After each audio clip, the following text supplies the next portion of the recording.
할까요? 네. 귀찮아졌어. 성의 있게 하는 게 귀찮아졌어. 네. 네.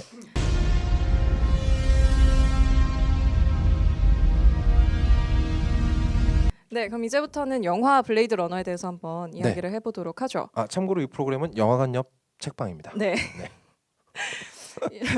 아 제가 여쭤본 게 1화 안 보신 분 보고 오시라고. 아 네. 맞아. 네네네. 저희가 1화에서는 책에 대해서 얘기를 했습니다. 네. 안드로이드는 전기양의 꿈을 꾸는가라는 필립 K 딕의 원작 소설에 대해서 이야기를 했고요. 네. 2부에서는 이 원작 소설을 영화화한 그렇습니다. 블레이드 러너에 대해서 이야기를 좀 해볼게요. 네. 네, 일단 블레이드 러너 영화 소개를 좀 해주시죠. 블레이드 러너는 말 그대로 뭐 이제 소개하는 게 좀 무의미할 정도로 네. 너무나 많은 분들이 잘 알고 계신 영화고 그렇죠, 클래식이죠. 클래식이죠. 클래식 중에 진짜 왕 클래식이다. 음.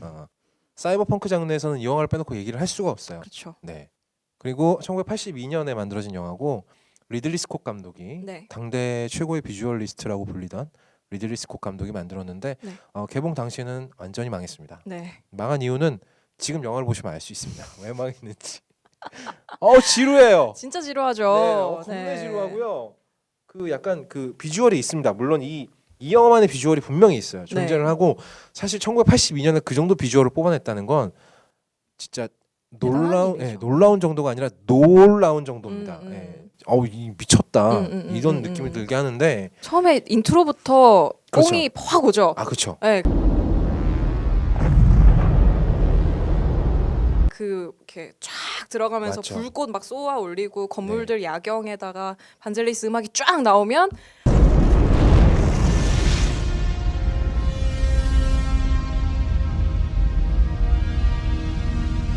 와 이렇게 네. 이거 뭐야 싶은 게 있죠. 그렇죠. 음. 그 완전 대짜뽕입니다. 뽕이 커요. 네. 거의 정맥주사 수준으로 네, 있는데 진짜 진짜 이게 맞죠? 네, 진짜 네. 이게 싹 쏴요. 그런데 영화의 전개는 그 기대를 완전히 배신합니다. 그렇죠. 그렇습니다. 앞에 한 10분 정도 그 네. 비주얼에 굉장히 취하는 부분이 지나고 나면 그렇죠. 지루하죠 계속. 네. 네. 그러니까 이 영화는요, 약간 비 오는 거리를 우산 쓰고 한 20km 정도 걷는 기분이에요. 맞아요. 네. 맞아. 안 끝나. 정확한 비유다. 네. 네. 안 끝나는데 또 그 와중에 경치는 좋다. 네. 옆에 보면은 막 이렇게 되게 그런데요. 음. 아무튼 이 영화는 사이버펑크의 효시라고 많이들 불려요. 사이버펑크라고 하면 뭐 저희가 흔히 아는 공각기동대나 그렇죠. 매트릭스나 네. 네. 그러니까 미래 세계인데요. 네. 말 그대로 이렇게 생각하면 쉬워요. 사이버는 사이버인데 음. 펑크가 난 거죠. 네. 그렇죠. 네. 네. 우리가 꿈꾸던 미래인 것 같지만 어딘가 많이 어긋나 있어요. 네. 그리고 인간들의 가치가 굉장히 낮아져 있습니다. 그렇죠. 네. 인간적인 것에 대한 추구는 있지만 음. 인간들 자체의 가치는 그렇게 높지 않아요. 음. 그리고 이제 보통 인조인간, 네. 안드로이드 같은 것들이 등장을 하죠. 음. 그리고 인간에 대한 철학적인 사유가 들어 있습니다. 네. 항상 보통 들어 있죠. 그렇죠. 네. 그게 이제 사이버펑크로 완성하는 거예요. 음. 그냥 디스토피아적인 미래가 나왔다고 해서 전부 다 사이버펑크라고 볼 수는 없고요. 음. 네. 공각기동대도 마찬가지죠. 네, 결국은. 네. 네, 그래서 인간에 대한 고찰을 포함하고 있는 뭔가 어긋나 있는 미래 배경의 영화. 그리고 그 미래의 거리가 깨끗하지 않다. 그럼 사이버펑크입니다. 네. 뭔가 증기가 많이 나오면 스팀펑크고요. 엔진이 돌아가면 그렇죠. 다 있죠 각각. 그리고 막 무슨 테어펑크도 있고. 네, 뭐. 그렇죠. 네. 그리고 미끈한 외양의 안드로이드가 등장을 하면 바이오펑크입니다. 네. 진짜 많네요, 뭐가. 네. 이름 붙이기 나름인데요. 그렇죠. 사실 이런 거 다 몰라도 돼요. 맞아요. 네. 그냥 보면 알아서 되죠. 뭐 합니까? 음. 그냥. 근데 모든 작품들 그러니까 공각기동대 말씀하신 공각기동대를 포함해서 이 작품의 영향을 굉장히 많이 받았죠. 그렇죠. 네, 이 작품의 영향 하에 있지 않으면 아예 사이버펑크가 아닙니다. 맞아요. 네, 특히 비주얼적으로. 네 그렇습니다. 마천루라고 부르죠. 네, 굉장히 네. 높은 빌딩, 그러니까 굉장히 어떤 지도층 내지는 상류층을 의미하는 그런 빌딩이 커다랗게 서 있고 네. 그 밑에 이제 약간 하류층들의 인생을 많이 보여주죠. 그리고 거기에는 굉장히 외색이라든지 아시아색이 굉장히 짙습니다. 그렇죠. 네, 그 계속 나오는 얼굴이 있죠. 일본 여성의 네. 얼굴이 게이샤의 이만하게 얼굴이, 게이샤의 네. 얼굴이 네. 네. 나중엔 꿈에 나와요. 맞아요. 너무 많이 봐서. 네. 그래서 이제 뭐 제오원소 같은 영화들도 보면은 게이샤의 얼굴, 일본인의 얼굴, 그리고 토탈리콜 같은 영화도 마찬가지죠. 사람의 얼굴이 많이 등장을 네, 하고요. 네. 토탈리콜도 필립 K 딕의 소설을 영화화한 그렇습니다. 그 영화죠. 필립 K 딕이 굉장히 잘 팔리는 작가예요. 맞아요. 네. 할리우드에서 정말 좋아하는 작가죠. 그렇죠. 약간 다중적인 의미도 품고 있거니와 네, 네. 그리고 약간 흔하지 않은 엔딩이라서 할리우드에서 굉장히 네. 좋아합니다. 근데 그걸 또 흔한 얘기로 바꾸는 할리우드 놈들도 대단하죠. 맞아요. 정말 뻔하게 잘 바꾸죠. 그렇죠. 네. 네. 작가의 의견 따윈 깡그리 무시하고. 네.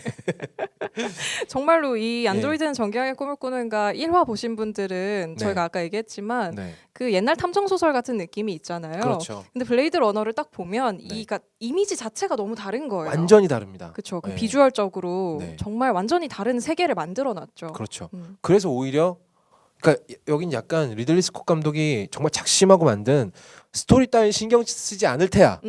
그냥 나는 비주얼 뽕으로 끝장을 보겠어. 라고 달려들었다는 느낌밖에 안 들어요, 사실. 네. 그리고 릭 데커드로 이제 해리슨 포드가 등장을 하면 네. 영화를 보는 사람의 기대치는 다른 방향으로 자라납니다. 그렇죠. 왜냐하면 우리들 머릿속에 해리슨 포드는 인디아나 존스. 그렇죠. 네. 한 솔로. 한 솔로. 예, 막 빵빵빵 이거 막 해야 하면서 막 되는데. 악당들 쓰러뜨리고 막 네, 이래야 네. 되는데 좀 굉장히 구질구질하게 등장을 하죠. 진짜 마지막까지 정말 비졸 딱 맞고 막 네. 정말 막 정말 구질구질하죠 보면. 단 한 컷도 멋지게 나오는 컷이 없습니다. 맞아요. 예. 게다가 여기 이 도시의 거리는요. 동양인들이 굉장히 많은데 이거는 약간 미국인들이 갖고 있던 그런 공포심과도 연결이 돼 있어요. 그러니까 뭐 소니가 들어와서 가전제품 시장을 완전히 석권해 버리고 네. 그리고 이제 뭐 일본 자동차들 들어오고 음. 이랬을 때 일본에 대한 두려움이 극단적으로 표현이 된 게 70년대 후반 80년대 초반이거든요. 다이하드 보셨죠? 네네네. 거기도 보면 일본인들과 네. 그리고 유럽인들에 대한 공포심이 악당으로 나오잖아요. 그렇죠. 다 악당으로 나오고 전형적인 미국 남자가 하나 등장을 해서 네. 다 쏴죽이죠. 그렇죠. 네. 그러니까 그런 공포심이 극단까지 달려가서 아예 LA 거리가 전부 동양인들로 깔려 있는 거죠. 그렇죠. 장악해버린. 그렇죠. 네. 그리고 자기네들이 생각하는 선민들인 백인들은 이제 전부 다 다른 그렇죠. 오프월드로 오프월드로 가버렸죠. 네. 하지만 오프월드는 보이지 않습니다. 그렇죠. 한 번도 등장을 안 해요 영화에서. 전 실제로 있는지도 잘 모르겠어요. 그 맞아요. 생각도 들더라고요. 맞아요. 오프월드라는 게 진짜 있을까? 음. 그런 생각도 좀 들더라고요. 그런 상상력이 발달을 한 게 이제 뭐 아일랜드라든지 그렇죠. 뭐 그런 쪽으로 발달을 했겠죠. 어찌됐건 그런 사이버펑크적인 미래에서 이제 릭 데커드가 등장을 합니다. 네. 영화에서 릭 데커드는 굉장히 가정도 있고 멀쩡한 남자예요. 하지만 소설에서요. 영화에서 릭 데커드는 노숙자. 네. 노숙자보다 약간 나은 정도? 네. 약간 집은 있죠. 집은 네. 있죠. 네. 네. 하지만 정말 말 그대로 외로운 늑대처럼 등장을 하죠. 그래서 이 안드로이드들을 처분하라는 명령을 받게 돼요. 네. 네. 그리고 이제 소설의 전개를 아주 비슷하게 따라가죠. 아주 그렇죠. 느슨하게. 느슨하게 네. 따라갑니다. 오히려 영화는 릭 데커드의 캐릭터를 많이 설명하지 않아요. 왜냐하면 뻔하니까. 맞아요. 네. 거기다가 배우가 해리슨 포드이기 때문에 그렇죠. 뭐 딱히 설명 안 해도 됩니다. 음. 네. 아 해리슨 포드구나. 그럼 끝나는 음. 거고요. 오히려 영화가 힘을 주어서 묘사를 하고 있는 인물이라고 하면 안 되죠. 리플리컨트들이에요. 네, 레플리컨트들. 네. 여기서는 안드로이드지만 영화에서는 이제 리플리컨트라고 표현이 되죠. 네. 이렇게 새로 만든 단어라고 하죠. 그렇죠. 감독의 딸내미가 네. 안드로이드 너무 식상하니까 리플리컨트라고 하자라고 해서 그렇게 했다고 해요. 이 리플리컨트들을 어떤 존재인가에 대해서 굉장히 오랜 시간 들여서 묘사를 합니다. 네. 그래서 영화를 보는 사람은 점점 더 지루해지죠. 그렇죠. 정말 약간 좀 지긋지긋해요, 진짜. 맞아요. 네. 그러니까 이 리플리컨트들이 원하는 건 뭐고 어디서 왔으며 이 사람들은 어떤 행동 방식을 갖고 있는가에 대해서 정말 지루하게 묘사를 하는데요. 네. 사실 지금 와서는 이게 전혀 신기하지 않아요. 왜냐하면 우리가 이미 82년부터 지금 2018년까지 너무나 많은 영화들을 봤고 그쵸. 너무나 많은 TV 프로그램들을 봤기 때문에 맞아요. 예. 똑같은 얘기를 계속 30년간 했으니까. 그렇죠. 네. 근데 그 원형을 보고 계신 거거든요. 그렇죠. 이 영화가 지루하면 지루할수록 반대로 이 영화가 위대하다는 반증도 되는 겁니다. 예. 약간 얻어 걸렸다고 생각하신다고. 네, 그렇죠. 리들리 스콧 감독이 이 영화를 얻어 걸렸다고 생각하십니까? 저는 사실 리들리 스콧 감독을 좋아합니다. 네. 좋아하는데요. 이 양반이 그렇게 이 소설만큼의 어떤 인간성에 대한 고찰이 하고 싶어서 이 영화를 만든 것 같지는 않아요. 비주얼 쪽에 좀 더 힘을 주고 싶었다. 이 양반이 만들었던 79년에 만들었던 에일리언 네. 그런 미래지향적이면서도 약간 구린 디자인. 구리다고 하면 안 되죠. 미래지향적이면서도 어딘가 썩어 있는 디자인 그거의 끝장을 보고 싶어서 물론 인간성에 대한 고찰도 하고 싶었겠죠. 뭐 당연히 했을 거예요 아마. 하지만 잘 느껴지진 않는다. 오히려 이 양반의 최종 목표는 그런 디스토피아적인 미래를 활보하는 안드로이드들의 모습을 정말 제대로 묘사를 해보고 싶었던 게 아닐까. 보여주고 싶었다. 그렇죠. 보여주고 싶었던 거죠. 하지만 사람들은 재미있는 이야기를 듣고 싶었는데 많이 배신을 당했죠. 그래서 그렇죠. 상당히 지루하게 느껴지는 게 사실이고. 그렇습니다. 네. 사실 이 영화 처음에 극장에 걸렸을 때 보고 이렇게 욕을 하면서 나가는 그 관객들이 굉장히 많았대요. 아 지루해서 이게 뭐냐면서.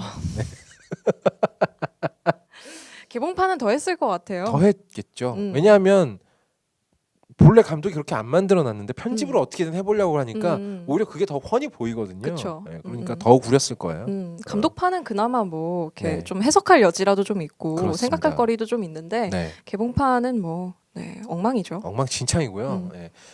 이 영화의 내용은 굉장히 간단해요. 거드가 안드로이드들을 찾아다니면서 사냥을 해요. 하지만 소설과 다른 점은 데카드가 겁나게 쳐맞습니다.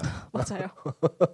정말 피를 엄청 흘리고 네. 막 손 다 부러지고 네. 뭐 아주 난리도 박살이 아닙니다. 나요. 네. 제일 쫄병을 맞아서도 무지하게 두들겨 맞죠. 그렇죠. 네, 그러다가 이제 마지막에 어떻게 해서 총으로 쏴서 죽이긴 하는데요. 그러니까 결국 이것도 그런 것 같아요. 주인공 묘사엔 관심이 없고 주인공이 뭐 총을 어떻게 뽑고 관심 없어요. 그게 중요한 게 아니에요. 전혀 중요하지 않아요. 리플리컨트들이 얼마나 뛰어난지 맞아요. 육체적으로 뛰어나고 월등한지를 묘사하는데 더 힘을 쓰고 있는 거죠. 제가 그걸 느낀 게 네. 릭데커드가 총을 쐈을 때 왜 이렇게 길에서 네. 도망가는 그 여성형 레플리컨트를 네. 쏘잖아요. 네네. 그때 총을 3방 맞으면서 이렇게 넘어지는 걸 슬로우를 걸어서 한참 그렇습니다. 보여줘요. 네.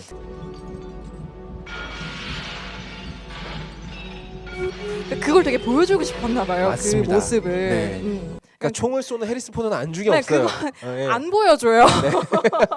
뭐 그냥 잠깐 총 쏘는 것만 보여주고 네. 그 넘어지는 쓰러지는 레플리컨트의 모습을 아주 공을 들여서 보여주거든요. 맞습니다. 리플리컨트가 죽는 장면을 말씀하신 대로 네, 네. 굉장히 슬로우 비디오로 이렇게까지 길게 보여줄 필요가 있냐 정말. 싶을 정도로 그 슬로우로 걸면서 총을 한 2번 정도 더 맞거든요. 그렇습니다. 진짜 네. 굳이 이렇게까지? 네. 사실 그래요. 총든 남자가 주인공으로 등장하는 영화에서는요. 네. 보통 그 남자의 캐릭터를 총으로 설명합니다. 대표적인 게 로보캅이죠. 로보캅이 허벅지에서 총이 나오잖아요. 네네네. 이 장면을 얼마나 멋있게 보여줍니까? 막 카메라 돌려가면서요. 막 슉 돌려가고 막 쏘잖아요. 하지만 우리는 릭 데커드가 쓰는 총이 뭔지도 몰라요. 맞아요. 네. 뭐 관심 없어. 아무 관심 없어. 물총같이 생겼어요. 워터 피스톨. 진짜. 전혀 쓸모없이 보이고요. 그러다가 이제 여차저차해서 레플리컨트가 죽죠. 그렇죠. 하지만 죽는 순간에 그 어떤 기묘한 아름다움. 네네네네. 네, 약간 그런 그 걸 탐미적인 게 있어요. 네.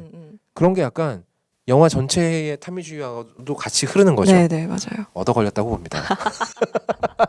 얻어 걸린 걸로. 네. 등장인물들 좀 더 네. 말씀해 그렇죠. 주시면 좋을 것 같아서. 릭 데커드가 등장을 하고요.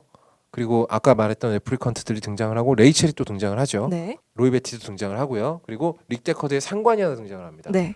여기서 이제 소설에서는 릭 데커드나 그 상관이나 정말 일말의 의심의 여지도 없는 인간이죠. 네. 100% 인간입니다. 네. 그렇습니다. 하지만 여기서 릭 데커드에게 일을 지시하는 상관의 모습은 뭔가 이상해요. 맞아요. 뭔가 이상해요. 뭔가 네. 이상합니다.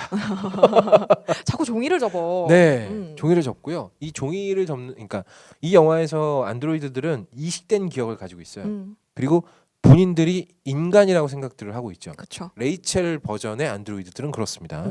그런데 이 릭 데커드의 기억도 굉장히 의구심이 들어요. 맞아요. 네, 그리고 이 사람이 감독판에서는 유니콘의 환상을 보는데 이걸로 거의 빼박 켄트 못을 박아버렸다고 할 수 있죠. 그렇죠. 레플리컨트다 땅땅땅 해버렸죠. 그렇죠.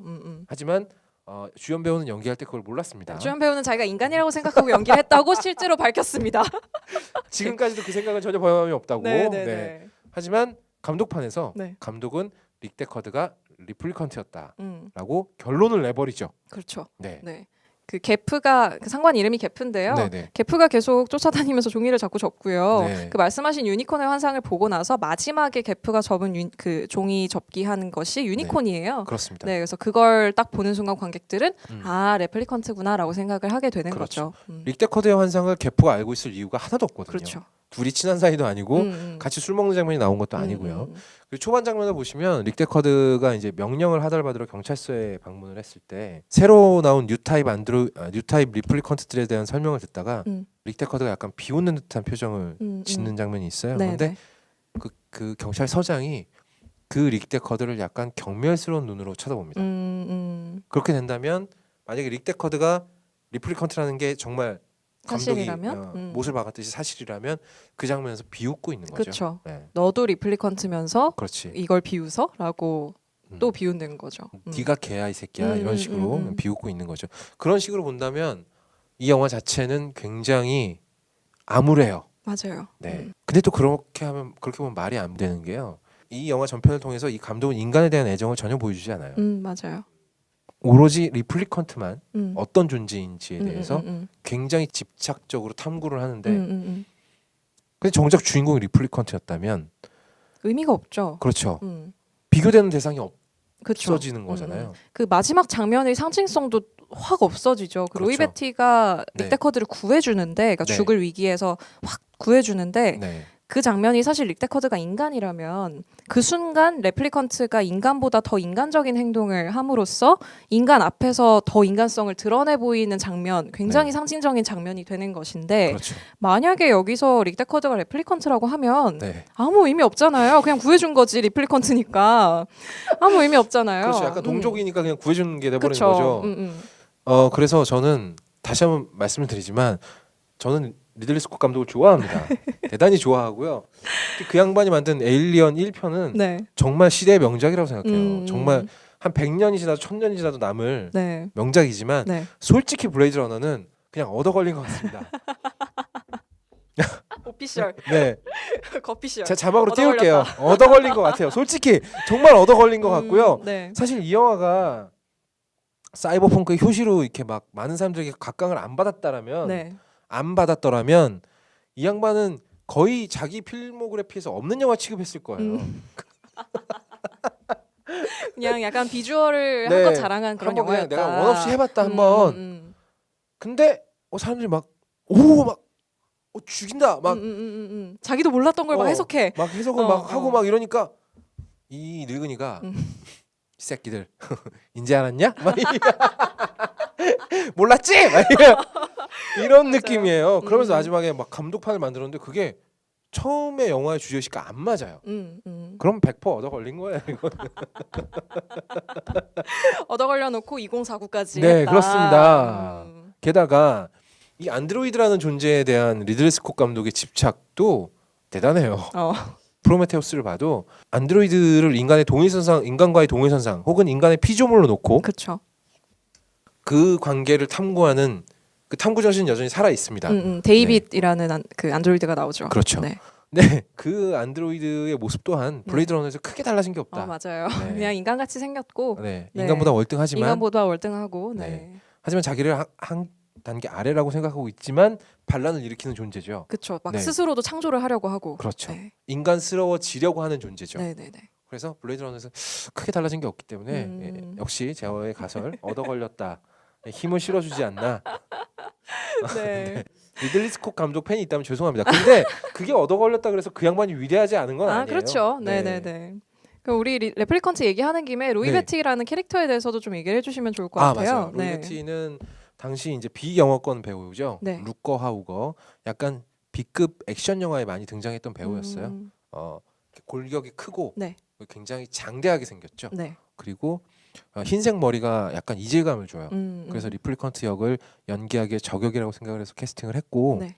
하지만 이 배우는 보는 것과는 달리 굉장히 인문학적인 사람이었습니다. 그래서 약간 루이 베티의 역할이 굉장히 다중적인 역할을 보여줘야 되거든요. 네. 카리스마 넘치는 리더의 모습과 그리고 릭 데커드를 마치 악귀처럼 쫓아가는 장면에서는 약간 공포물 주인공 같은 효과도 내야 되고요.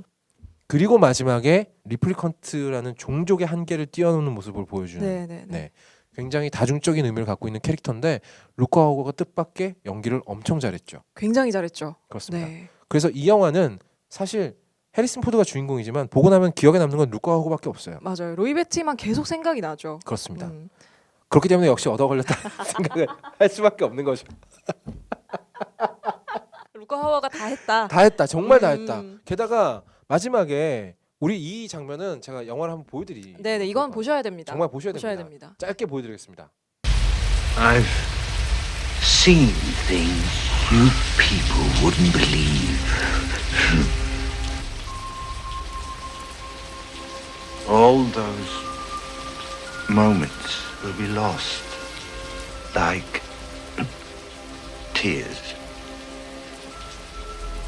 in rain. 죽이잖아요. 시그널을 좀 주고 시작하세요. 아 그럴까요? 네, 하시죠. 네. 네. 아니 너무나 아름다운 대사 아닙니까? 그러니까요. 네. 리플리컨트의 어떤 삶을 한 단어로 축약하는 대사였어요. 근데 이게 네. 대본에 없었다는 거죠. 그렇죠. 애드립이었습니다. 놀라운 사실이죠. 역시 루카 하워가 다 했다. 네, 그렇죠. 다 정말 다 했다. 그러니까요. 루카 하워가 요만큼 하고요. 숀 형이 요만큼 하고 그리고 해리슨 포드는 그냥 숟가락만 올렸다. 이 정도 수준으로 볼 수 있어요. 숟가락만 올렸다고 하기엔 너무 열심히 찍어서 진짜 비 계속 맞고 막 이러고 막 다니고 막 다리 네. 부러지고 막. 네. 네. 물론 그렇습니다. 네. 사실 이 영화에서 해리슨 포드의 모습을 나중에 제오원소에서 릭베송이 네. 통째로 오마주를 하죠. 네. 네. 좀 안쓰러워요. 네. 보고 있으면. 너무 네. 맞아요. 네. 네. 너무 맞아요. 네. 한 번도 리플리컨트를 육체적으로 압도하지 못합니다. 그렇죠. 오히려 그래서 저는 릭 데커드가 인간이라고 생각했거든요. 너무 얻어맞아서. 네, 리플리컨트 치고 싸움박질 너무 못해요. 계속 맞다가 총 쏴서 죽이고 약간 네. 그런 느낌이잖아요. 아니 뭐 비슷하게라도 싸워야지. 그러니까. 그런데 또 릭 데커드가 안드로이드 리플리컨트였다면 네. 이건 말이 안 되는 거죠. 그래서 영감님이 욕심이 과했다. 네, 이렇게 네. 넘어가고요. 음. 아무튼 이 아름다운 대사는 그런 거죠. 만약 이 리플리컨트라는 존재는 굉장히 오묘한 존재예요. 수명이 4년밖에 안 됩니다. 네. 이 수명을 구조적으로 해결을 못했어요. 인간보다 월등한 능력과 지능을 갖고 있지만 수명이 인간을 절대 따라잡을 수 없는 거예요. 무슨 짓을 해도. 사실 이 영화에 나오는 모든 리플리컨트들의 궁극적인 목적은 오래 사는 겁니다. 그렇죠. 4년 이상을 사는 거예요. 그게 인간의 첫 번째 조건이기도 하거니와 그 사실 가장 급한 일이기도 하죠. 그렇죠. 당장 죽게 생겼으니까 수명 그렇죠. 연장시키고 싶어 하죠. 네. 그래서 일부 리플리컨트들이 반란을 일으켜서 인간들을 죽이고 네. 직접 타이레사까지 찾아가서 음. 그 자기를 만든 아버지 네. 창조주에게 대적을 하는 거죠. 그렇죠. 네. 이 모습 또한 굉장히 인간적입니다. 감히 창조주한테 덤비는 게 인간 말고 또 있겠어요. 그리고 죽기 전의 순간에 로이 베티는 데커드를 구함으로써 네. 안드로이드들에게 주어진 삶의 한계를 뛰어넘게 됩니다. 뛰어넘는 삶을 살게 되는 거죠. 그렇죠. 네. 그리고 데커드는 그 영향을 받아서 리플리컨트인 레이첼과 네. 사랑의 도피를 하게 됩니다. 그러고 보니까 숀 형은요 네, 네. 사랑의 도피 전문 배우예요. 노웨이 아웃에서도 그렇고요. 네. 그런데 릭 데커드가 리플리컨트라고 한다면 이 음. 영화의 모든 뼈대가 다 뒤틀어지게 되는 거예요. 그래서 그러네요. 네, 저는 아직도 그냥 제 멋대로 네. 릭 데커드는 인간이다. 인간이었다. 그렇게 생각하고 계시는 생각을 거죠? 하고 있습니다. 네, 네, 네. 교수님도 보셨죠 영화? 네, 그럼요. 네. 저 이 영화 되게 좋아해서 네. 처음에 이걸 봤을 때 되게 충격이었어요, 사실. 그러니까 물론 저는 이미 그 전에 뭐 매트릭스도 봤고 공각기동대도 봤고 다 봤는데, 네. 그러니까 이거의 원형 같은 거잖아요, 그렇죠. 비주얼이. 네, 네. 그리고 이제 비주얼뿐만 아니라 음악도 음. 너무너무 좋은 음악이에요. 반젤리스가 진짜 신디사이저를 막 후려놨거든요. 장난 아니죠. 진짜. 장난 아니잖아요. 네. 그러니까 처음 그걸 보는 순간 너무 충격을 받아서 정말 그러니까 내가 지금까지 봐왔던 그 이미지들이 어디서 출발했는지를 딱 알겠는 그렇죠. 거예요. 네네네. 그래서 처음 볼 때 되게 충격적이었고 처음 볼 때 되게 재밌게 봤어요. 어. 이번에 다시 보려니까 너무 지루한 거야. 아 이거 언제 끝나? 또 더럽게 길어요 또. 너무 길어요. 아, 얘기가 진행이 안 돼. 막 지겨 죽겠는 거예요. 사실 참고로요. 겨울 서점님은 컨택트도 되게 재밌게 보신 분이거든요. 근데 그분한테 지루하다는 건 난리 난 거예요, 이건 진짜로. 저는 심지어 2000의 스페이스 오디세이도 재밌게 봤거든요. 말도 안 돼. 거짓말. 거짓말 하지 마. 아, 근데 진짜. 그거는 제가 한 번 봐서 그래. 두 번째 보면 똑같이 지루할 것 같긴 한데, 아, 블레이드 러너는 이번에 보니까 되게 지루하긴 하더라고요. 맞습니다. 네, 하지만 뭐 이 영화를 좋아하지 않을 수가 없어요. 저는 이제 사이파이를 워낙 좋아하기 때문에, 그렇죠. 네, 네. 이거는 뭐 명예의 전당에 올라 있죠. 그렇죠. 이 영화를 싫어한다는 건 어떤 영화 매니아나 SF 매니아로서 성경을 네, 부정하는 짓이에요. 좀 그러니까 이 영화를 싫어하고 다른 SF를 좋아하기가 좀 어렵죠. 힘든 것 네. 같은 느낌이 있죠. 어렵죠.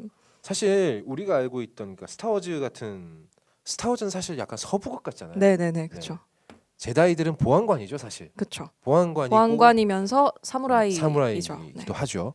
그리고 또 초능력자이기도 하고 히어로이기도 해요. 그렇죠. 네, 하지만 릭 데커드는 그 어디에도 해당하지 않습니다. 음. 네, 그래서 가장 인간적인 SF 주인공이기도 하죠. 그렇죠. 네.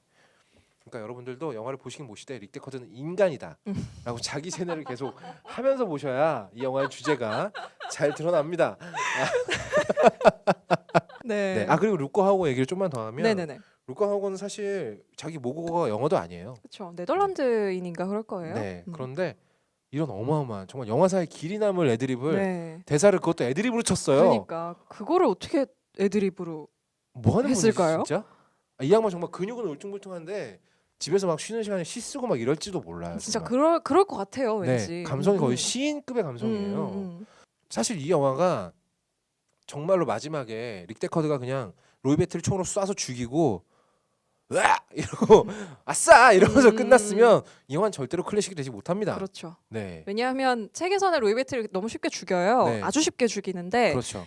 그럼에도 불구하고 이게 클래식인 이유는 그 전에 쌓아 올린 네. 수많은 상징성과 층위들이 그렇죠. 있기 때문에 사실 죽여도 상관이 없는 건데 그렇습니다.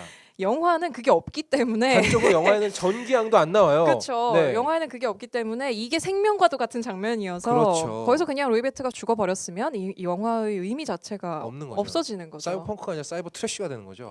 그냥 쓸모없는 사이버 필름. 쓰레기. 네, 사이버 쓰레기가 되는 건데 네. 루크 하우가 정말 멱살을 잡고 영화를 끌고 갔어. 끌어올렸어요. 진짜 명예의 전당까지 끌어올려 버렸다니까. 네.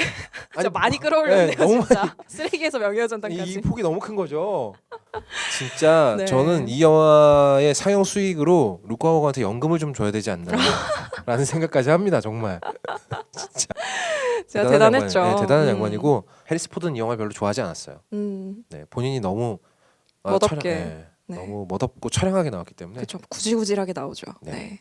쇼 영하고도 별로 사이가 안 좋았다고 하죠. 여주인공 말씀드리는 겁니다. 레이첼. 레이첼. 했던. 하지만 그 사람도 지금 이 영화가 이제 클래식의 반열에 오르니까 해리슨 포드도 태세를 전환했죠. 그렇죠. 그리고 2049에 나왔죠. 인생 그렇게 사는 거예요. 그럼요. 다 잘 되면 그럼요. 내 탓이고 음. 네 그런 거죠. 사실 저도 영화관 옆 책방이 너무 잘 되잖아요. 네. 걸작선 때려칠지도 몰라요. 너무 잘 되면 진짜. 너무 잘 되면. 너무 잘 되면. 전 처음부터 이거 하고 싶었어요. 얼마든지 그럴 수 있죠. 그렇죠. 네. 갈아타는 거야 뭐. 그럼요. 네. 교수님도 마찬가지잖아요. 그럼요.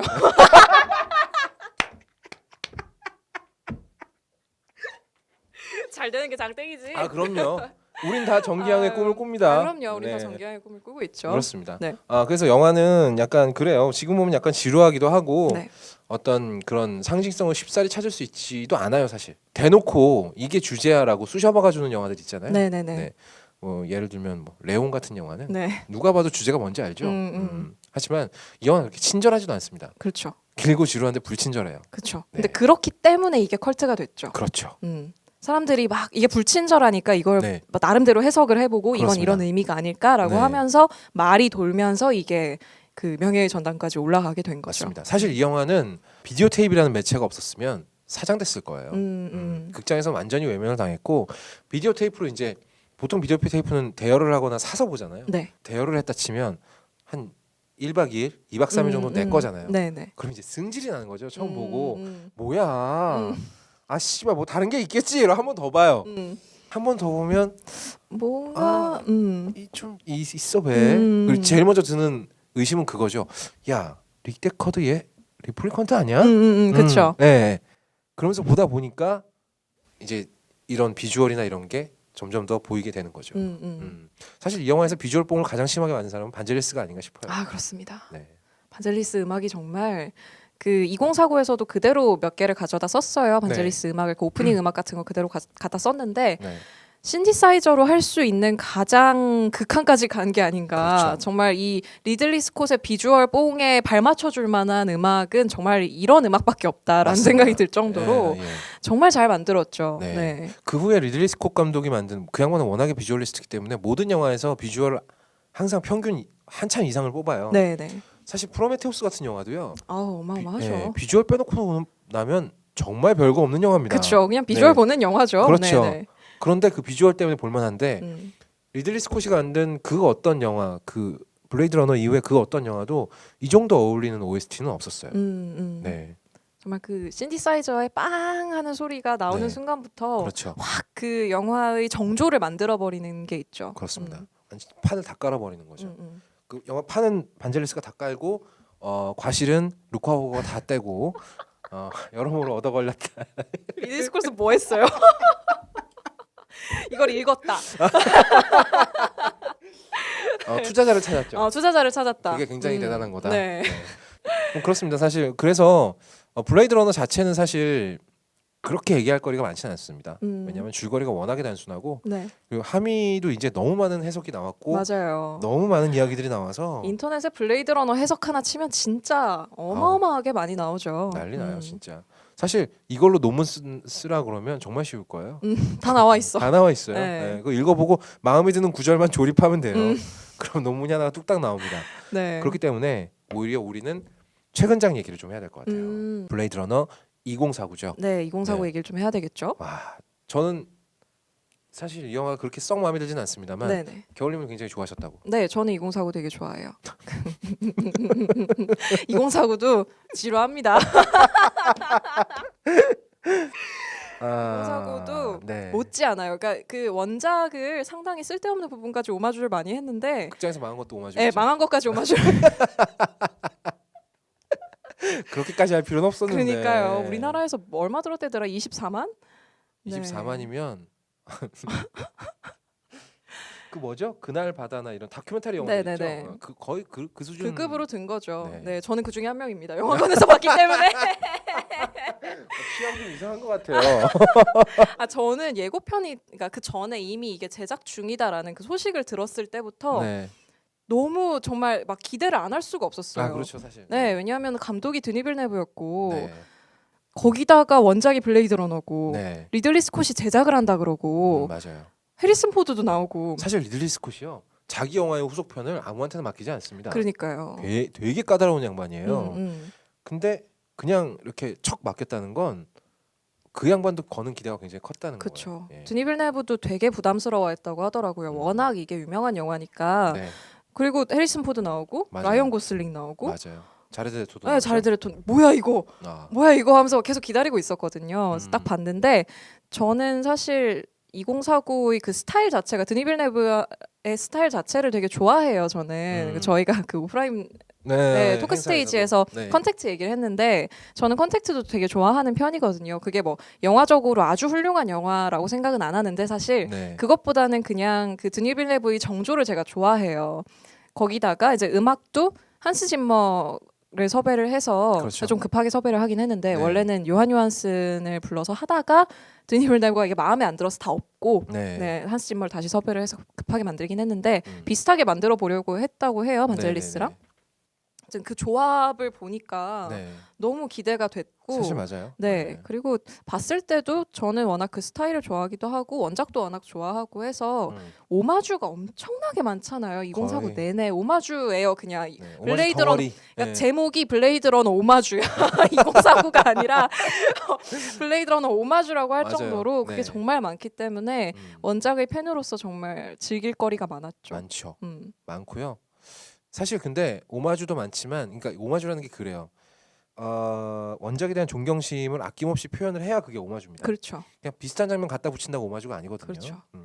그런 면에서 본다면 리들리 스콧이 정말 좋아했을 거예요. 그러니까요. 네. 진짜 마음에서 우러나는 오마주를 한 게 막 느껴져요. 그렇죠. 정말 집요할 정도로 오마주하거든요. 맞아요. 이제 그만 좀 하지 싶을 정도로 계속해요. 끝까지 계속해. 네. 끝까지. 네. 그리고 해리슨 포드를 그냥 그대로 출연시켰다는 것 자체가 이미 그렇죠. 네. 나는 정통성에 목숨을 걸겠다는 거거든요. 그렇죠. 그런 면에서 사실 그렇게 했는데 그 정도 지루한 거면 성공이다 라고 생각해요 저도. 네네네. 네. 그 해리슨 포드가 딱 등장하는 순간 네. 좀 감동했어요. 아, 그러니까 왜 그 스타워즈에 해리슨 포드 다시 나왔을 때 감동받은 것처럼 네. 스타워즈 팬들이 저도 블레이드 러너의 해리슨 포드가 그 늙은 모습으로 다시 딱 나왔을 때 네. 막 약간 거기서 오는 감동이 그렇죠. 있더라고요. 네. 사실 아무리 해리슨 포드가 이 영화를 싫어한다고 해도 배우로서 기본적인 연기력이 있기 때문에 블레이드 러너의 상징은 역시 또 해리슨 포드거든요. 그렇죠. 네. 근데 다시 등장한다는 게 네. 사실 뭐 로이 배츠는 다시 나올 수가 없잖아요. 죽었는데. 그렇죠. 네, 뭐 작정을 하면 나올 수는 있겠습니다만 굳이 굳이 뭐 네. 그럴 필요까지는 없고 해리슨 포드 정도면 충분하다. 게다가 숀영까지 등장을 시켰잖아요. 그렇죠. 그 CG로 살려서 네. 등장을 시켰는데 저는 숀영은 약간 오바 아니었나. 네. 일단 안 닮게 나왔어요. 닮지가 않았어요. 맞아요. 똑같을 정도로 닮았다면은 오 이랬겠는데 아니잖아. 딱 봐도 아닌데 뭘 이런 느낌이 들어서 맞아요. CG는 굉장히 자연스럽긴 했습니다만. 네, 숀영은 약간 오바였던 것 같고 네.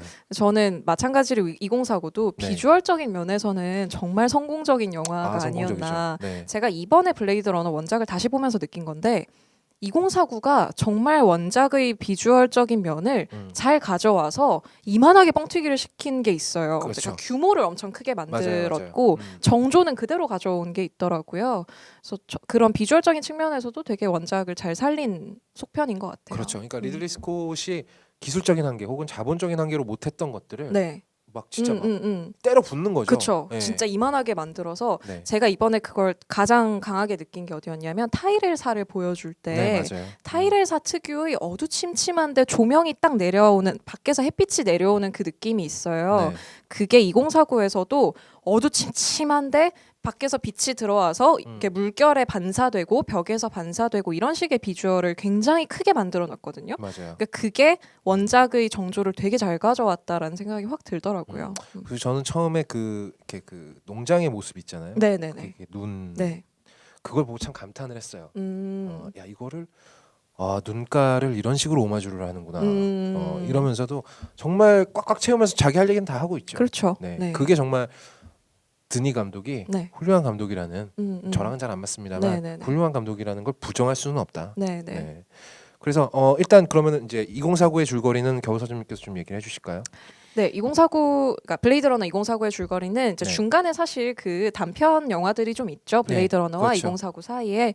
그래서 블레이드 러너가 끝나고 나서 그 우리가 원래 얘기하고 있던 안드로이드들이 수명이 4년이었잖아요. 그렇죠. 그 안드로이드들은 다 이제 그 시대는 가고 그 다음 이제 넥서스 8이 나오게 되죠. 네. 이 넥서스 8들은 8인가요? 7인가요? A씨 맞을 A실 거예요. 네, 그렇죠? 이 넥서스 8들은 수명이 훨씬 긴 대신 그러니까 인간과 구분이 안 되니까 눈 아래쪽에 일련 번호를 새겨 놓습니다. 그래서 그렇습니다. 그걸 보면 그 레플리컨트라는 걸 알 수 있는데 대정전이 한번 나요. 그 네.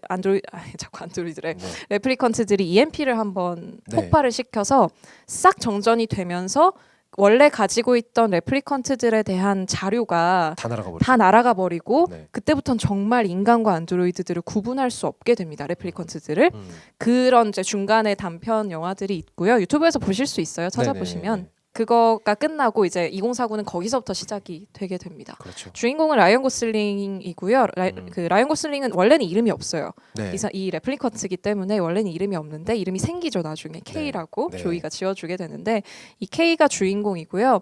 K가 임무를 수행을 하는데요. 어떤 임무냐 하면 우리 원작의 릭 데커드처럼 그렇죠. 네, 그 레플리컨트들을 찾아내서 퇴역을 시키는 퇴역시키는. 네, 그런 역할을 하고 본인이 레플리컨트인 걸 너무 잘 알고 있어요. 네. 임무를 수행하고 돌아올 때마다 기준선 테스트라는 걸 합니다. 네. 그래서 본인이 레플리컨트로서 계속 그 감정을 잘 유지를 하고 있는지 체크를 받거든요. 그래서 이 레플리컨트가 주인공이고 이야기의 가장 중요한 얼개는 그거죠. 이제 이 타이렐사를 인수한 네. 월레스죠. 네. 그 회사에서 타이레사를 인수를 한 다음에 그 아주 큰 기근이 발생을 했었는데 월레스사에서 이걸 기근을 해결을 하면서 레플리컨트들을 본인들이 생산을 할 기술을 타이레사로부터 이제 받게 됩니다. 그러니까 큰 회사가 되면서 이걸 인수를 하고 기술도 생긴 거죠. 그렇죠. 그래서 월레스사에서 이거를 레플리컨트들을 막 이렇게 만들려고 하는데 급증하는 수요를 다 충족을 시킬 수가 없으니까 이제 이 레플리컨트들이 스스로 번식을 할 수 있는 그런 기술을 만들어내기 위해서 굉장히 노력을 합니다. 이게 포인트죠. 네.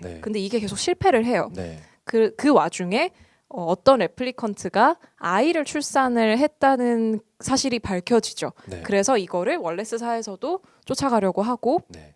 그 K는 K대로 그 경찰에서도 LAPD예요. 네. 경찰에서도 이 사건을 맡아서 조사를 하게 되는 과정을 계속 그려주고요. 네. K가 스스로의 정체성을 그렇습니다. 가지고 계속 고민을 하는 내가 혹시 이 레플리컨트의 아들인가? 내가 태어난 아들인가? 아니면 나는 그냥 레플리컨트인가? 라는 그 정체성의 혼란을 겪는 그 과정까지 함께 보여주고 뭐 스포일러 이거 하면 하셔도 될 거예요. 해도 되겠죠? 네. 지금 혹시 아니라면 블레이드 러너 2049에 대한 스포일러가 지금부터 나가니까 네, 지금부터 중요한 지금 끄시기 바랍니다. 네, 중요한 스포일러가 있으니까 뒤로 넘기세요. 한 20초 정도 넘기세요. 네, 그 주인공인 K가 본인이 그 레플리컨트의 아들이라고 생각을 했는데 사실 아니었죠. 그렇죠. 네, 아니었고 사실 맞았다면 어떤 진짜로 그건 지저스예요. 그렇죠. 그렇죠. 탄생 과정이나 이런 것도 그냥 다 지저스죠. 그러니까 그만큼 상징적이고 굉장히 위대한 표식 같은 그런 인물인데 그쵸. 그 인물이 본인이라고 생각을 하다가 아니라는 걸 알게 되죠. 그리고 그 문제의 출산을 한 레플리컨트가 바로 전편의 레이첼입니다. 그렇습니다. 그렇기 때문에 해리슨 포드가 다시 나오게 되는 거고요. 그러니까 이 스토리를 짬으로써 해리슨 포드의 등장이 전혀 이상하지 않아요. 네, 맞아요. 굉장히 자연스럽게 나오게 되죠. 그렇습니다. 꼭 나와야 되는 인물이죠. 그리고 중요한 인물이고요. 그렇죠. 사실 그래요. 전편에서는 그냥 블레이드 러너 한 명의 인간에 지나지 않았던 데카드가 왜 이렇게 중요한가에 대해서 정말 성의 있게 설명을 하고 있습니다. 그렇죠. 그러니까 이게 속편을 만든다고 해서 대충 오마주 해리슨 포드 데려와 대충 꾸겨 넣으면 되지 뭐 이런 게 아니라 굉장히 열심히 이야기를 만들었어요. 그렇습니다. 오히려 1편 그러니까 블레이드 러너 원작보다 해리슨 포드의 캐릭터가 훨씬 더 입체적이고 선명합니다. 네, 맞아요. 오히려 1편에서 없던 드라마가 여기서 생겼어요. 그래서 해리슨 포드도 아마 그래서 출연을 해주지 않았을까 싶어요. 시나리오가 좋았죠. 네, 시나리오가 좋았고 그걸 정말 끈덕지게 전 진짜 이 표현을 쓰고 싶네요. 끈덕지게 구현해낸 미술도 굉장히 좋았습니다. 네, 그렇습니다. 그리고 라이언 고슬링의 연기도 굉장히 좋았어요. 맞아요. 라이언 고슬링 연기 정말 좋더라고요. 사실 라이언 고슬링은 약간 이런 그러니까 이 사람의 출연작들을 보면 드라이버도 그렇고요. 약간 이 사람 자체가 굉장히 경계선에 서 있는 역할들이 많아요. 경계선에 서 있다가 어느 한순간 확 넘어가 버리는 표정 자체가 약간 고뇌하는 표정이잖아요. 그 약간 무표정한 게 되게 잘 어울리지 않나요? 그렇죠. 무표정한데 왠지 슬프고 왠지 사연 있을 것 같고 그런 얼굴이기 때문에 최적의 캐스팅이었어요. 아쉬웠던 건 이제 자레드 레토를 활용을 좀 못하지 않았나. 좀 더 써먹을 수 있었는데. 그래서 뭐 특별 출연이었을걸요 아마 자레드 레토가. 아마 거의 그랬을 거예요. 그래도 되게 인상적인 캐릭터로 나왔어요. 그렇습니다. 거기서 자레드 레토가 아마 앞이 안 보이는 역할을 하는데 실제로 눈을 막고 촬영을 했대요. 아 맞아요. 실제로 안 보였다고 앞이. 그래서 해리슨 포드랑 연기하는데 정작 해리슨 포드를 한 번도 못 봤대요. 맞아. 자기가 진짜 보고 싶었는데. 맞아. 물론 뭐 촬영 끝나면 뗐겠죠 이걸로. 뺐겠죠. 당연히 그랬겠죠. 하지만 그만큼 자레드 레토가 열심히 연기를 했고. 그러니까 이 영화의 화두는 그거잖아요. 이제 한 세대, 그러니까 전 세대에서는 리플리컨트가 인간보다 더 인간다운 모습을 보여줌으로써 자기 스스로 진화를 이루어냈어요. 그렇죠. 근데 그건 정신적인 면이었죠. 물리적인 면은 아니었습니다. 근데 이 편에서는 아예 리플리컨트가 출산을 해버립니다. 그렇죠. 실제로 물리적인 재생산이 가능해졌다는 거죠. 이거 엔트로피다. 그러네요. 연결되는데 엔트로피 얘기 뭔지 모르시는 분은 1편 보고 오세요. 저희가 되게 열심히 설명을 했으니까. 그런 면에서 정말 인간하고 달라질 게 하나도 없어진 거죠 이제는. 눈 그렇죠. 밑에 이거만 빼면은요. 그런데 그럼에도 불구하고 월레스가 데리고 다니는 리플리컨트 여자 러브라는 이름이죠. 근데 이 여자는 이름은 러브인데 하는 짓은 러브랑은 전혀 상관이 없습니다. 그럼 그렇죠. 하는 짓은 헤이트예요. 헤이트. 헤이트 킬이죠 그냥. 킬이죠. 이 리플리컨트가 근데 이 리플리컨트의 행동 양식도 굉장히 인간적인 면에서 출발을 해요. 맞아요. 내가 네. 나만이 그의 천사다 이런 이야기를 하죠. 그렇죠. 네. 그러니까 월레스에게 인정받고 싶어하고 그렇게 그런 면에서 본다면 오히려 러브라는 이름이 굉장히 잘 어울릴 수도 있어요. 사랑의 반대편은 광기니까. 예. 그렇지만 최후의 선택을 받는 리플리컨트는 라이언 고슬링이 연기한 K죠. 그렇죠. 네, 그 물을 사이에 놓고 한 명은 밑에, 한 명은 위에 그렇게 표현되는 장면들이 네. 굉장히 상징적이면서도 영화의 주제의식을 잘 살리고 있습니다. 네. 잘 만든 영화예요. 잘 만든 영화예요. 재미는 없어요. 재밌는 영화라는 네. 평에는 그- 도저히 동일할 수 없지만 네. 재미없어요. 재미없습니다. 네. 재미없고요. 좋은 영화지만 재미는 없습니다. 약간 네. 사람 중에서도 그런 사람 있잖아요. 되게 좋은 사람인데 재미는 없는 사람 있잖아요. 그렇죠. 네. 되게 좋은 사람인데 같이 있으면 무슨 얘기 해야 될지 모르는 사람. 약간 그런. 되게 약간 정막이 흐르는. 네. 그러니까 이 영화도 정막이 많이 흘러요. 네. 대사도 별로 없습니다. 네. 그렇죠. 그리고 대사들도 사실 들어보면 뭐 그렇게 막 1편급의 그런 어떤 그렇진 기가 막힌 않죠. 대사가 나오지는 않아요. 되게 폼 잡고 얘긴 하는데 뭐 네. 이렇게 대단한 대사들은 아닌 것 같아요. 그렇죠. 오히려 1편이 싸질러 놓은 걸 2편에서 정리를 하고 있다. 맞아요. 수습하는 네. 느낌. 되게 대규모 자본을 들여서 돈을 그렇게 많이 들어서. 똥 닦아주고 있는 것 같은 느낌이 드는데 어쨌든 네. 블레이드 러너 원작을 사랑하시는 분이라면 보셔야 됩니다. 네. 이건 무조건 보셔야 되고요. 그 정도 가치는 충분히 있는 영화니까. 네. 드네 감독도 역시 경계선에 서 있는 사람들의 얘기를 잘하죠. 그렇죠. 시카리오도 그렇고 네. 컨택트도 컨텍스트도 그렇고 어떤 이질적인 것과 그리고 익숙한 것의 경계에 있는 사람들의 이야기거든요. 드니 감독은 영화는 되게 지루하게 찍지만 네. 다루고 있는 이야기 자체는 굉장히 변화의 폭이 큰 맞아요. 캐릭터들을 엄청나게 극적인 이야기를 엄청나게 정적으로 찍어요. 네. 그래서 평론가들이 굉장히 사랑하죠. 그렇죠. 네. 네. 하지만 일반 관객들은 그렇게 사랑하지 않습니다. 왜 시카리오는 다들 좋아하던데. 예, 시카리오는 좋아하죠. 시카리오는 많이들 좋아하시죠. 사실 시카리오도요. 일반적인 그런 류의 다른 영화들과 비교해 보면 엄청 졸려요, 사실. 그거 만약에 음향이 좀 빵빵하지 않게 뭐 집에서 혼자 네네. TV로 본다 네. 이러면 졸립니다. 엄청 졸려요. 근데 이제 극장에서 네. 총소리 막 딱 막 이런 거 나면 그건 좀 이제 그렇죠. 재밌어지는 거죠. 하지만 결국 드네 감독의 영화들의 주인공들은 변화를 겪게 돼요. 내면의 변화든 외부의 변화든 간에 어떤 요소들로 인해서 변화를 겪게 되고 네. 그 변화가 굉장히 설득력이 있고 제대로 표현됐다는 점에서는 굉장히 잘 만들어진 영화라고 볼 수 있겠죠. 네, 충실한 속편이죠. 네. 네. 충실한 속편이고 1편의 감독을 만족시킨 몇 안 되는 속편이죠. 그렇죠. 네. 네. 그런 면에서 분명히 가치는 있습니다. 책과 영화 다른 점 조금 더 얘기를 해보고 네. 마무리하면 좋을 것 같아요. 책과 영화의 다른 점 뭐가 있을까요? 일단은 제일 큰 다른 점이라고 하면 저희 아까 잠깐 말씀드렸듯이 동물에 대한 이야기가 전혀 나오지 않는다는 그렇습니다. 점이 있겠죠. 네, 책에서는 동물을 기르는 것 자체가 매우 중요한 주제로 등장을 해요. 이야기에서 그러니까 동물 애초에 릭 데커드가 여기서 현상금 사냥꾼인데 네. 이 인물을 만든 이유 자체가 그렇습니다. 진짜 동물을 사기 위해서거든요. 네. 여기서는 동물을 기르는 것이 매우 중요한 세계이기 때문에 네. 하지만 이런 이야기는 이제 영화에서는 다 빠져버렸죠. 생략이 되어 있죠. 그러니까 소설에서는 약간 인간다움과 인간의 욕망을 동시에 표현하는 동물이라는 주제가 영화에서 완전히 빠져버렸어요. 그렇죠. 왜냐하면 리들리 스콧 감독은 영화에서 인간을 묘사하는 데는 별로 관심이 없었거든요. 네. 레플리컨트만이 그의 관심사였기 때문에 그렇죠. 동물까지 신경 쓸 인간한테도 관심을 안 주는데 뭐 동물까지 신경 주인공한테도 쓰겠어요? 관심이 없는데 그러니까. 지금 이 양반 진짜 네. 안드로이드 덕후라니까요. 그러니까요. 진짜 아니, 좋아하는 것 같아. 프로메테우스랑 에일리언 커버넌트의 주제가 데이빗의 욕망일 그렇죠. 거라고 누가 상상이나 했겠어요. 그러니까 처음에 데이빗 네. 유튜브에 왜 네. 데이빗입니다. 그거 올라왔을 때만 해도 그냥 되게 막 사실 그건 다른 인물들도 다 있었거든요. 그래서 그래서 뭐 특별할 거 없겠거니 했는데 세상에 코벤트 가니까 네. 얘가 결국 네. 에일리언 커버넌트도 안드로이드의 진화에 관한 얘기거든요. 그렇죠. 그러니까 참 이 양반도 일관성 끝내주는 양반이다. 진짜 좋아하는 것 같아요. 네. 그래서 동물에 대한 이야기가 하나도 없습니다. 없으면 하나도 전혀 없고 없어요. 네. 약간 오마주를 하기는 하죠. 그 부엉이 타이레사에 방문했을 때 저 부엉이 진짜입니까?라고 물어보는데 네. 뭐 가짜 부엉이죠. 가짜 부엉인데 그 얘기가 왜 나오냐면 네. 원작에서는 이제 동물들이 다 그렇죠. 멸종을 하는 걸로 나오는데 네. 첫 번째로 멸종한 동물이 올빼미예요. 그렇습니다. 네, 그래서 이 올빼미 부엉이 그 안 가리고 아울이라고 하는데 이 올빼미라는 건 사실 서양에서는 지혜의 상징이잖아요. 네. 그게 맨 처음에 멸종했다. 올빼미가 맨 처음에 멸종했다라고 언급이 나오기 때문에 그리고 이제 소설에서도 타이레사에 갔을 때 저 올빼미 진짜입니까? 라고 진짜입니까? 물어보죠. 네, 그래서 그 대사를 가져오긴 했지만 나머지 동물에 대한 이야기는 싹 다 그렇죠. 빠졌다. 사실 그 장면도요. 영화만 본 사람들은 벙치게 돼요. 그렇죠. 그게 뭐가 중요해? 그러니까 아무 의미 없는 사실 대화잖아요. 네, 그렇죠. 뭐. 왜? 아니 그냥 너 좀 너무하다 싶어가지고.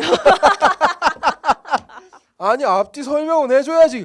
아니 해리슨 너무 포드가 뜬금없이. 해리슨 포드가 대사로요. 네. 뭐 낙진 때문에 올빼미들이 제일 먼저 멸종했다는데 저거 진짠가요? 이렇게 얘기를 했으면 그래 올빼미들이 멸종했구나 정도는 알았을 텐데 저 올빼미 진짜입니까? 아니요. 뭐야 이 끝이야? 아니 아무 설명 없어. 아무 설명 없. 그것만 보여주죠. 올빼미의 그 네, 눈, 눈만. 레플리컨트 눈만 보여주죠. 네. 그런 진짜 면에서 뜬금없다. 그렇습니다. 그런 면에서 이 영화가 어떤 바이오펑크의 네. 끼도 좀 갖게 됐긴 했습니다만 네. 너무 맥락이 없다라는 네. 거. 영화만 보신 분들은 아마 네. 모르셨을 거예요. 이 네, 올빼미가 뭔지를. 올빼미 네. 자체도 기억이 안 날 확률이 굉장히 커요. 네, 그렇죠. 이제 그런 게 하나 있고 동물에 대한 이야기가 빠졌다는 게 하나 있고 네. 이제 뭐 인물들 관해서 이야기를 하자면 앞서 말씀드렸듯이 안드로이드들 여기서 나오는 안드로이드들은 아주 쉽게 죽어 나갑니다. 다 그렇습니다. 그냥 다 퇴역 당해요. 그냥 네. 빵빵빵해서 다 죽는 건데 여기서는 레플리컨트 영화에서는 레플리컨트가 훨씬 더 많은 비중을 차지한다는 큰 차이가 있고 네. 그리고 이제 릭데커드 관련해서도 소설에서는 100% 인간이지만 네. 영화에서는 이제 그거를 얻어 걸려서 네. 헷갈리게 됐다라는 점이 있겠고 네. 인물 중에 또 그 영화의 세바스찬 JR 이지도어. JR 세바스찬이라는 인물이 나오는데 네. 그 조로증이 있는 그 인물로 나오죠. 그 인물은 소설 원작의 JR 이지도어에서 그렇습니다. 가져온 그런 인물입니다. 근데 인물만 가져왔지 네. 사실 캐릭터는 거의 완전히 다르죠. 완전히 네. 다르죠. 그래서 여기서 역시 인간이기 때문에 거의 일회용으로 사용되고 버려집니다. 그렇죠. 그냥 그 타이레사에 가는 도구로 그렇습니다. 쓰이죠. 약간 네. 지하철 패스 같은 느낌이에요. 일회용 패스 같은 거 버리는 거죠 그냥. 그리고 사실 그렇죠. 타이레사의 회장도 그렇습니다. 그냥 그렇죠. 끔찍하게 죽음을 당하는 네, 정도로. 네. 여기서는 타이레사의 회장이 뭐 처음에 레이첼 만날 때 한 네, 한 번. 번밖에 안 나오고요. 그 네. 뒤로는 뭐 소식이 없고요. 그 사실 소설에서는 이지도어가 저희가 네. 얘기했듯이 굉장히 중요한 인간성을 상징하는 인물로 나오게 되는데 그렇습니다. 뭐 영화에선 그런 거 없습니다. 없습니다. 세바스찬 네. 지하철 패스죠. 네. 그냥 그렇죠. 리들리 스콧이 신경 쓰는 인간성은 없어요. 네. 쓰고 버리는 거 거. 네, 없어요. 그 양반은 네. 그러고 보니까 에일리언도 그렇고요. 에일리언에서도 거의 인간은 뭐 거의 괴물의 먹이 아닙니까? 그렇죠. 대부분 다. 네. 네. 이 양반도 별로 인간을 안 좋아하는 게 아닌가. 거장들이 왜 다 인간들을 이렇게 별로 안 좋아하지?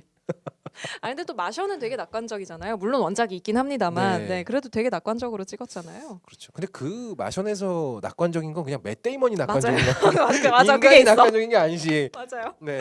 맷 데이먼이 그것도 이렇게 멱살 잡고 끌고 간 게 또 그렇죠. 있죠. 네. 또 버려지는 전문 배우 아닙니까? 맷 데이먼이. 진짜 왜 그만 좀 버려 맷 데이먼 좀 그만 좀 버려요. 이 양반 진짜 모든 시대별로 네. 장소별로 다 버려진 것 그러니까 같아요. 네. 저 멀리 우주에도 한번 버려지고, 2차 대전 때 적진에도 한번 네, 버려지고. 적진에도 버려지고, 가까운 우주에도 버려지고, 네, 대단합니다. 그 와중에 참 박복한. 그게 또 다 구해지는 거 그러니까. 보면 팔자 이상한 양반이다. 네, 어쨌건 네. 뭐 여기까지 얘기가 왔고. 네. 만약에 책과 영화 둘 중에 하나만 볼 수 있다면 뭐 어떤 거 고르실 것 같아요? 하나만 본다면, 네. 되게 어렵다. 남아 있는 인생 동안 네, 책과 영화 하나는 버려야 돼요. 꼭 버려야 되나요? 네. 버려야 됩니다. 하나만 버린다면, 네. 되게 어렵다. 그쵸. 저는 네. 책을 하고요. 네. 영화는 2049를 뭐야? 그런 게 어딨어? 묶음이에요, 묶음. 2049 예, 묶음인가요? 묶음입니다. 블레이드 그럼 더 러너랑 어려운데? 2049랑 네. 이거 그거 뭐죠? 패키지예요. 패키지예요? 네. 번들입니다, 너무 번들. 어려운데 그러면? 네. 그러면 전 영화로 하겠습니다. 아 진짜요? 네. 네. 저도 영화 하겠습니다. 뭐야, 나 이렇게 고민했는데.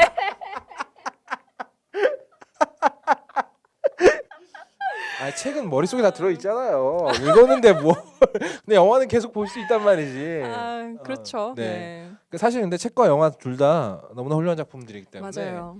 이 비교 해보는 것만 해도 충분히 재미가 있어요. 맞아요. 네. 그 영화 보신 분이라도 책 네. 읽어보시기 충분히 권하고 싶어요. 네. 이게 보통 대부분의 영화들은 영화를 보고 나서 책을 보면 재미가 없죠. 재미가 없어요. 내용을 네. 알기 때문에 반대로 해도 좀 재미가 없는데 네. 얘는 영화를 먼저 보든 책을 먼저 보든 맞습니다. 아무 상관없어요. 그냥 둘 다 보시기를 권하고 싶습니다. 일단 분위기 자체가 너무 다르기 때문에 그렇죠. 네. 되게 다른 작품 같아요. 그래서 둘 다 보셔도 충분히 즐기실 수 있는 작품일 것 같고요. 저희 또 이제 얘기할 만한 게 있을까요? 거의 다 한 거의 것 다 한 같은데. 것 같죠? 네, 다 했어요. 음. 그리고 저는 약간 숀영이라는 배우가 되게 안타까워요. 왜요? 이분이 커리어가 말년에 너무 꼬이셔가지고 음. 굉장한 미모를 가지고 계신데 네. 말년에 에이스 벤츄라라는 영화에서 뭐 저기 성전환하기 전에 남자의 역할도 한번 하시기도 하셨고 별로 이렇게 잘 안 풀렸습니다. 원래는 이분이 캐트먼을 배트맨 리턴즈의 캐트먼 역할을 그렇게 원하셨는데 너무 원하신 나머지 좀 오바를 하고 말았어요. 그 오디션 네네. 보러 갈 때 캐트먼 옷을 입고 가셨대요. 그래서 팀 버튼 감독이 뭐야? 팀 버튼이면 되게 좋아했을 것 같은데 의외네요. 네, 그렇죠. 네. 이미지가 좀 맞지 않았었던 거죠. 약간 캐트먼의 이미지는 약간 버림받고 상처받은 이미지여야 되는데 네네. 존 영은 너무 딱 떨어지게 생겼거든요. 그래서 아마 팀 버튼 감독이 별로 원치 않았던 게 아닐까. 그러면서 커리어가 좀 많이 꼬이셨는데 이분 전성기 때 작품 뭐 노웨이 아웃이나 네. 블레이드 러너나 보시면 기가 막히게 예쁘세요. 맞아요. 네, 근데 좀 안타깝다. 물론 모든 미녀 배우들이 다 장수하는 건 아닙니다만 네네. 이분 같은 경우에 좀 많이 안타까운 경우죠. 해리슨 포드야 뭐 사실 해리슨 포드 나이에 해리슨 포드처럼 많이 나오는 배우는 해리슨 포드밖에 없어요. 맞아요. 네. 대단한 배우예요. 진짜 대단한 배우긴 배우고요. 해요. 생명력이 대단한 배우입니다. 음. 그리고 얼마 전에 한 솔로가 또 극장에서 개봉을 했잖아요. 네네네. 네, 그러지 말았어야 했다. 네. 캐스팅을 그러지 말았어야 했다. 해리슨 포드가 굉장히 미남 배우라는 사실을 잊어버리셨나 봐요. 아니, 농담입니다. 지금 배우도 네. 굉장히 미남이긴 한데요. 해리슨 포드만의 분위기가 있어요. 그 분위기를 전혀 살리지 못했다. 전혀 한 솔로 같지가 않잖아요. 네. 그래서 그런 면에서 네. 배우들 얘기까지 다 했네요, 이제. 네. 사실 뭐그 숀영 얘기하신 거 들으면서 생각한 건데 네. 애초에 여배우들의 수명 자체가 그렇게 굉장히 길지 않죠. 짧잖아요. 네. 되게 저는 그래서 스타워즈에서 캐리 피셔 나왔을 때 울었어요. 약간 너무 감동해서 그렇죠. 보다가 막 눈물을 막 흘렸는데, 그러니까 여배우의 커리어 자체가 너무 빨리 끝나는 상황이고 그런 점에서 더 안타까운 게 있죠. 그러니까 뭐 웬만하면 사실 뭐 이렇게 헐리우드에서 활동하는 배우들은 다 미남 미녀들인데 네. 그럼에도 불구하고 너무 커리어가 유난히 여성들에게만 짧은 게 아닌가라는 생각이 들어서 조금 안타까울 때가 있어요.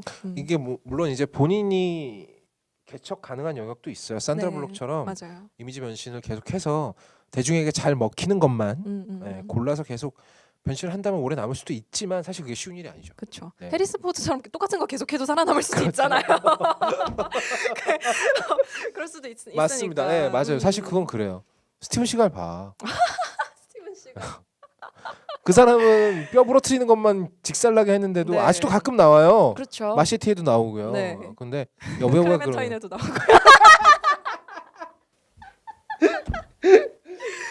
네. 그렇죠. 그런데 여배우는 사실 그렇게가 쉽지 않아요. 그렇죠. 샤를리즈 테론 같은 배우들이 얼마나 대단한가. 새삼 너무 대단하다. 멋있죠. 네. 우리 언젠가 매드맥스도 한번 했으면 좋겠는데 매드맥스 네네. 책이 없어요. 책이 없네요. 네. 그냥 할까요? 서정님이 한 거 쓰세요 그냥. 원작을. 원작을 써버려. 내가 그냥. 원작이다. 우겨 그리고. 매드맥스 매드맥스 책은 좋은데요. 저작권이 없을 거야 아마. 책이 없으니까. 아니면 언제 네. 아포칼립스 특집 같은 거 한번 해서. 네, 좋아요. 괜찮을 것 같아요. 네. 아포칼립스 특집 좋네요. 네. 그리고요. 겨울님은 저희가 했던 작품들의 책을 다 사고 있고. 네. 저 지금 겨울님 손 만진 거 아니라 책 만진 겁니다. 네. 앵글 보니까 이상하게 나와가지고요. 책 이렇게 만진 겁니다. 네, 하겠습니다. 책 만진 겁니다. 네. 저는 저희가 했던 영화들의 DVD를 전부 구입하고 있습니다. 네. 이걸 언제 한번 확 풀 건데요. 네. 언제 풀지는 다음번에 알려드리겠습니다. 근데 네. 블레이드 러너는 DVD를 어떤 거 사야 되죠? 파이널 컷 2007년 거?